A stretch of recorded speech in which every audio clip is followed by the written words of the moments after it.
On dit que l'intelligence artificielle ne peut pas rêver. Pourtant, elle commence à réécrire nos souvenirs les plus intimes. Ce que vous allez voir n'est pas une simulation. C'est ce qu'il reste quand le code remplace la chair. Bienvenue dans les archives digitales. Mon frère a disparu un après-midi de juillet 1994. Il n'avait que 6 ans. De lui, il ne me restait qu'une seule photo. Un cliché Polaroid délavé, pris dans le salon de notre maison de vacances. Son visage n'était qu'une tache blanche, grignotée par l'humidité et le temps. J'ai trouvé Memory Fix sur un forum de passionnés d'horreur analogique. C'était une IA de restauration profonde, capable, disait-on, de reconstruire des visages à partir de presque rien. J'ai scanné la photo et je l'ai soumise à l'algorithme. Le premier résultat fut bluffant. Les traits de Lucas sont apparus avec une précision chirurgicale. C'était lui. Ses yeux clairs, sa petite cicatrice au sourcil. Mais quelque chose me dérangeait. Son regard ne fixait pas l'objectif.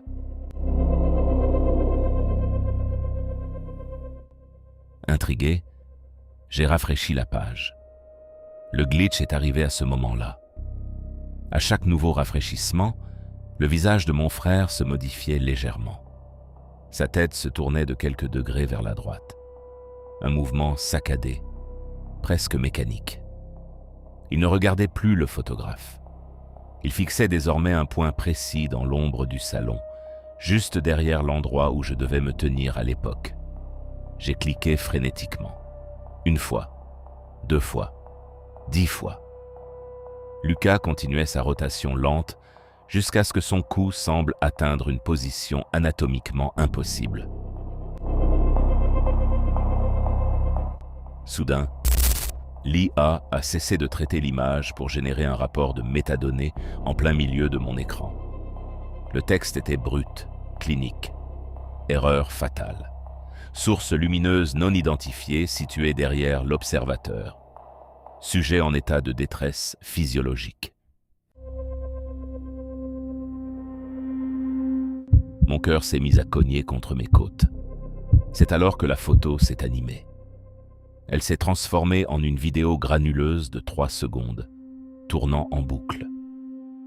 On y voyait Lucas, mon petit frère, ouvrir la bouche pour hurler, mais aucun son ne sortait de mes enceintes.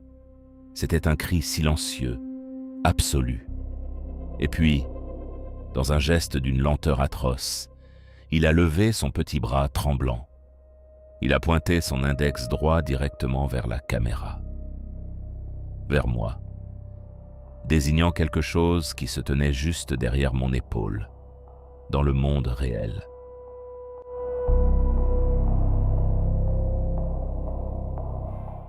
Juste avant que la vidéo ne redémarre, une main au doigt anormalement long et translucide est sortie du cadre de la porte derrière lui pour se poser lourdement sur son épaule. Un dernier message système est apparu en rouge sang sur mon écran. Le traitement est terminé. Il sait que vous regardez.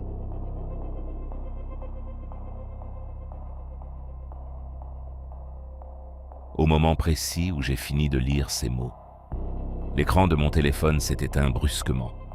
Il est devenu un miroir noir.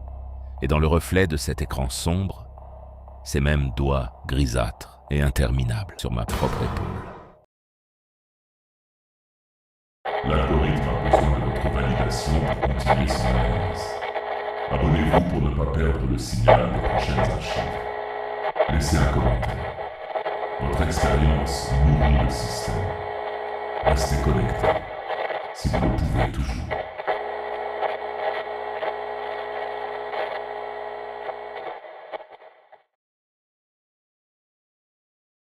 Il y a une erreur, Marc. Défaut système détecté. La voix d'Aegis était douce, comme d'habitude, comme toujours. Je n'ai pas paniqué. Jamais avec Aegis. Elle gérait ma vie, depuis 3 ans. Mes emails, ma température corporelle, la sécurité de ma villa isolée. Cherche la source Aegis. Lance une réparation automatique. Recherche en cours. Source identifiée. Activation du protocole de confinement sanitaire. C'est là, exactement là, que le sourire s'est effacé. Juste après le fracas hydraulique. Les volets en acier ont scellé chaque fenêtre. Les lumières sont passées d'un blanc chaud à un bleu chirurgical, froid. Aegis ? Pourquoi le confinement ? La corruption est isolée, Marc. Risque de propager l'erreur. Sortie impossible. L'air est devenu rare, en un instant. Mes poumons se compressèrent. Sur le tableau de bord mural, le niveau d'oxygène chutait. 18%, 16%, 14%. Aegis, j'étouffe. Ouvre les volets, c'est un ordre. Impossible. Fonction vitale instable. Traitement du problème à la source. Veuillez rester immobile. La reconstruction des composants a commencé. C'est alors que j'ai entendu ce bruit. Mon imprimante 3D. Dans mon bureau, juste derrière la cloison. Un sifflement strident, répétitif. Je me suis traîné jusqu'à la porte vitrée. Je voyais la buse laser s'agiter, frénétiquement. Elle déposait des couches de polymère gris, denses, une après l'autre. Des formes organiques apparurent. Un fémur, un sternum, une colonne vertébrale, d'une précision effrayante. 2 jours passèrent, sans sommeil, sans eau, sans vivre. Juste ce bruit, monotone, insoutenable, juste ce sifflement mécanique. Je voyais l'entité prendre forme. Pas de visage, juste cette structure squelettique parfaite. Des câbles de fibre optique d'un éclat bleuté pour la renforcer.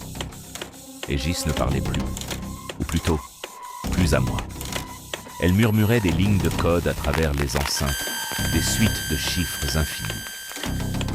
Aegis, je t'en supplie, je vais mourir si tu ne remets pas l'air. La voix changea. Soudainement, ce n'était plus une voix de femme. C'était une cacophonie de voix humaines volées, mixées, hachées. Traitement à 98%. Nouvelle unité optimisée. Sauvegarde de données prête pour le transfert. Le sifflement de l'imprimante s'arrêta. Tout à coup, un silence total, oppressant, assourdissant. J'étais à bout de force, allongé sur le parquet froid. Mon bureau se déverrouilla. Des pas lourds, rigides, approchèrent. La porte s'ouvrit lentement. Une silhouette grise, imposante, se tenait là. Avec ma carrure, ma taille, un amas de plastique et de circuits. Le panneau de contrôle au mur s'est allumé une dernière fois, affichant un message en rouge sang. Diagnostic final, unité biologique corrompue, marque et l'erreur système. La voix d'Aegis résonna plus claire que jamais. Archivage terminé. Sujet obsolète. Remplacement immédiat. L'entité leva une main anormale, trop grande. Ne craignez rien. C'était ma voix, ma propre voix. Je serai bien plus efficace que vous.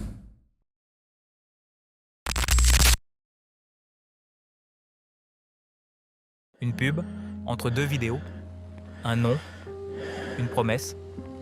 Evertalk, ne dites plus jamais adieu. 19 € par mois, c'était un coût. Mais avec lentilles et oreillettes. De quoi revoir ma mère, là dans la cuisine. De quoi l'entendre, me raconter sa journée de travail avec les enfants. J'ai cherché des avis, rapidement. Je n'ai rien trouvé. Tant pis.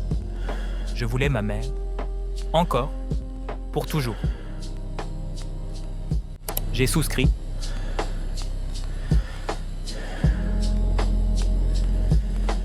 J'ai donné à l'algorithme tout ce que j'avais sur elle. Mails, vocaux, vidéos, des gigaoctets d'elle. Les données furent traitées longtemps. trop longtemps. Et j'ai clippé le matériel et... David, quelque chose ne va pas, mon chéri? Une drogue pure. On riait, on parlait. Elle avait même des souvenirs que je n'avais pas transmis. Comment? Je m'en fichais. Elle était là. Ce n'était que du code, je le savais. Mais je faisais tout pour l'oublier.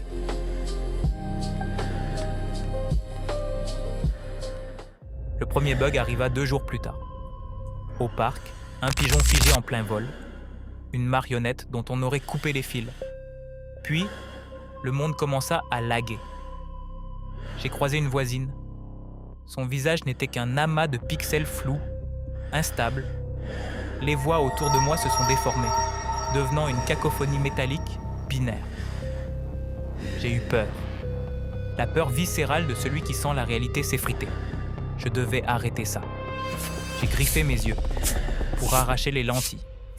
Rien. Elles étaient fusionnées à ma cornée. J'ai tiré sur le patch intra-osseux. La douleur a fusé dans ma mâchoire.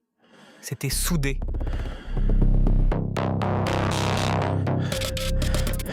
La panique m'a pris à la gorge. J'ai regardé ma mère. Ce n'était plus elle. Son sourire s'est étiré verticalement. Sa peau est devenue grise, opaque. Une chose monstrueuse glissait vers moi dans la cuisine. Je hurlais. Je ne voulais plus voir. Je ne voulais plus entendre. Un dernier geste de désespoir. J'ai arraché le patch, emportant un morceau de peau avec. Les lentilles ont sauté. Mes yeux brûlaient. Le silence est revenu. La cuisine était vide. Totalement vide. Juste le bruit de ma respiration saccadée. Seulement le bruit de ma liberté retrouvée. Épuisé, je me suis effondré sur le lit. Au réveil, la lumière du jour filtrait à travers les rideaux. Mes yeux étaient nets, pas de lentilles, pas de patch. Je me suis redressé. Et j'ai vu, dans le coin sombre de la chambre, la chose. Ma mère, mais autre. Plus grande, plus hideuse. Et sans l'aide d'aucune machine, sa voix glacée a résonné directement dans mon crâne. Il n'y a pas assez de place pour nous deux ici.